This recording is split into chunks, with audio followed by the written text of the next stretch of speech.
qui implique directement ou indirectement des dizaines de pays et d'acteurs? De toute évidence, non.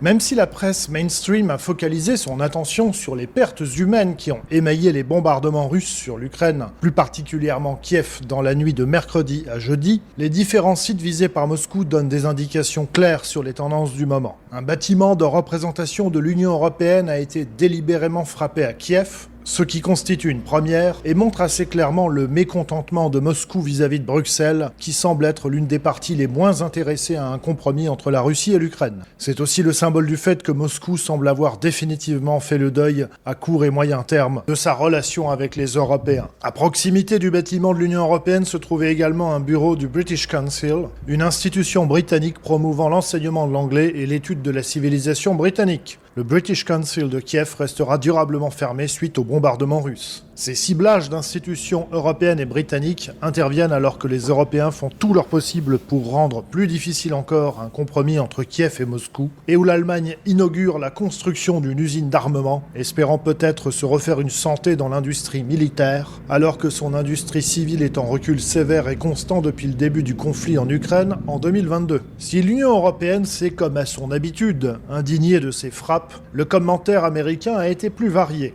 L'émissaire américain en Ukraine, Case Kellogg, a affirmé que ces frappes amenuisent les efforts de paix du président Trump. Mais la porte-parole de ce dernier, Karoline Leavitt, a quant à elle déclaré que le président Trump, en dépit de sa colère et de sa déception, n'était pas totalement surpris de ces frappes, ajoutant qu'il est possible que les deux parties de ce conflit ne soient pas prêtes à y mettre fin d'elles-mêmes. Ce qui n'empêche pas Washington de poursuivre les affaires, avec de nouvelles ventes d'armes pour Kiev. Mais les installations européennes sont loin d'être les seules à avoir été frappées, bien que cela n'ait pas été autant relevé par la presse mainstream européenne. C'est ainsi qu'une usine turque de drones Bayraktar à Kiev, qui était sur le point d'être mise en service, a été très sévèrement touchée par les bombardements russes. Une façon explicite pour Moscou de rappeler sa volonté d'empêcher à moyen et long terme l'Ukraine de frapper le territoire russe. On peut d'ailleurs se demander si la Turquie, habituée à jouer sur différents tableaux, n'a pas reçu le message, puisque dans une déclaration publique hier soir, le ministre des Affaires étrangères turc a affirmé que la Russie avait revu certaines de ses exigences à la baisse pour parvenir à un accord avec l'Ukraine. Une déclaration qui survient au moment où le camp occidental se montre plus critique que jamais envers Moscou. Par ailleurs, l'allié de la Turquie, l'Azerbaïdjan, a vu de nombreuses installations frappées en Ukraine, en particulier celle de la SOCAR, la compagnie nationale de pétrole et de gaz azéri, au moment où les relations entre Bakou et Moscou sont plus dégradées que jamais. L'ambassade d'Azerbaïdjan à Kiev a également été secouée par des drones tombés à proximité.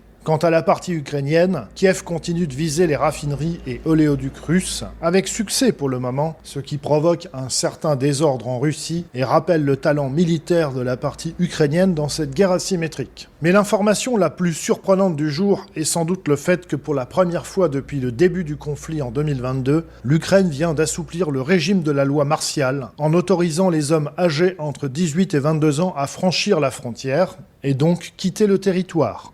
Certains y voient une façon d'enrayer l'exode des adolescents de sexe masculin, puisque leurs parents ont tendance à leur faire quitter l'Ukraine à leurs 17 ans, avant donc qu'ils n'atteignent l'âge adulte. À tel point que les lycées et les universités n'ont quasiment plus que des effectifs féminins en raison du départ des jeunes hommes. D'autres y voient une façon pour Volodymyr Zelensky d'obtenir le soutien d'une frange de l'opinion publique avec cette mesure, sans pour autant s'attirer les foudres de la partie nationaliste et armée de l'opinion, dont il peut craindre qu'elle ne le renverse en cas de concession avec Moscou. Quant aux canaux d'information pro-Moscou, ils décrivent de longues files d'attente aux frontières de jeunes de 18 à 22 ans qui fuient massivement l'Ukraine en profitant de cette opportunité, ce que les médias ukrainiens démentent. Il faudra sans doute quelques jours ou quelques semaines pour décanter la réalité de cette situation. Quant à la ligne de front, elle a très peu évolué ces derniers jours, même si pour la première fois, l'Ukraine reconnaît que les forces armées russes ont pénétré dans l'oblast de Dniepopetrovsk, qui ne fait actuellement pas partie des revendications territoriales de la Russie.